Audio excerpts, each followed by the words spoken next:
As sim racers, we all have a common goal, and that is to get faster. It doesn't matter how fast you actually get, because there's always tiny little things you can still improve on. Even the fastest aliens out there in their spaceships, they make tiny little mistakes. But today I don't want to talk about the aliens. I don't want to talk about the fastest laps on the leaderboards or in existence even. No, I want to talk about us. Just a common man, the common sim racer, and how we can learn to get faster. Because sometimes it gets very demotivating trying to chase those fast times that you see in the track guides. The way they drive those laps, maybe replicating that is unattainable. But today I want to talk about us and how we can improve upon our lap times by looking at ourselves and seeing what we can already do and how we can learn from that to get even faster. So let's get right into it.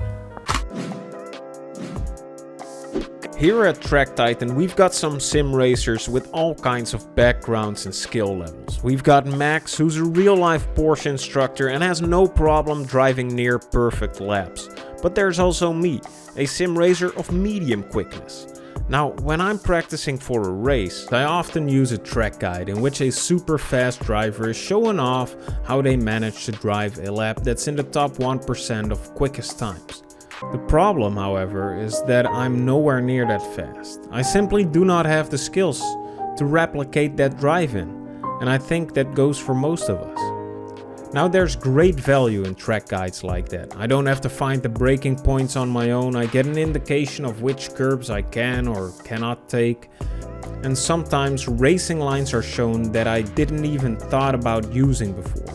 They're great in an informational regard, but they're not gonna help me shave 3 seconds off my lap times, because I'm gonna have to do that myself.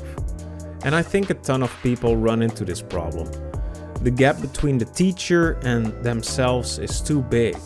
And unless you're getting personal coaching, a video or even a written guide is almost never tailored to your exact skill level. So where can we look for guidance then? Who has the answers? What advice will make us faster?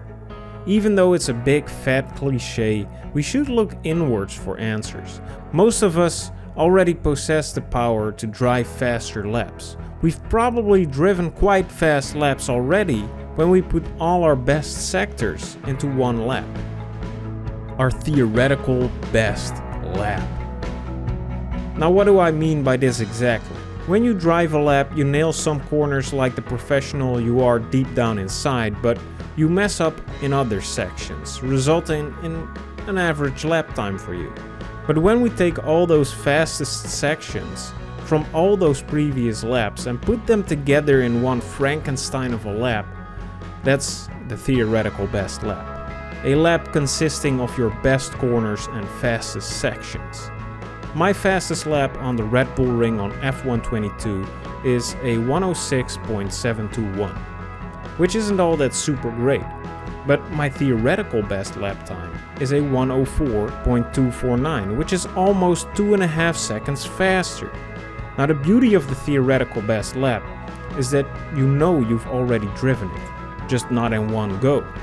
When you try to learn from someone else, maybe their driving style is a little bit different from yours, which is probably why you're not as fast as them when you try to copy them exactly.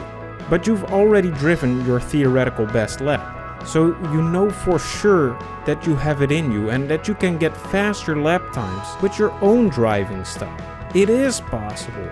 Now the question changes from how do I drive a fast lap to how do I put my fastest sections into one lap, which shifts the focus from comparing yourself to others to analyzing your own driving. Let's try it out at the Red Bull Ring. Looking at the last 2 corners, we've got some huge time gains here. When we look at the individual sectors, my fastest lap is shown in orange and my theoretical best is shown in blue. In turn 9, when we check out the braking graph, we can see that I brake too little and for too long, which prevents me from getting on the throttle earlier, which we can see in the throttle chart. When we check our braking behavior in turn 10, we kinda see the opposite. I brake hard very shortly, while a more gentle approach would be better. And when we look at the throttle chart, we see that I can't get on the throttle as fast as I can in my theoretical best lap. Probably because the hard braking has unsettled the car too much. I like using my theoretical best laps to improve myself, my own driving, because I know I've already driven those laps, but now I just have to put all the pieces of the puzzle together. Looking at what you've already done, you're coming from a place of abundance. You see the potential in yourself that you can actually attain pretty fast lap times instead of looking at track guides or leaderboards where people are driving crazy fast laps but not using the same driving style as I do. And that makes me wonder, what am I doing wrong? Am I just a terrible driver?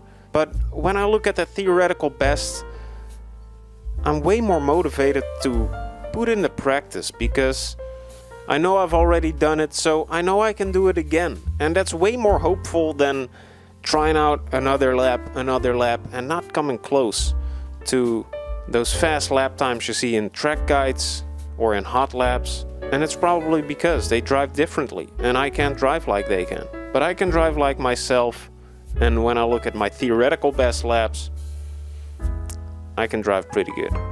So I hope you enjoyed today's video. I hope you learned something, and let us know in the comments down below what you thought of this video, and we hope to see you in the next one.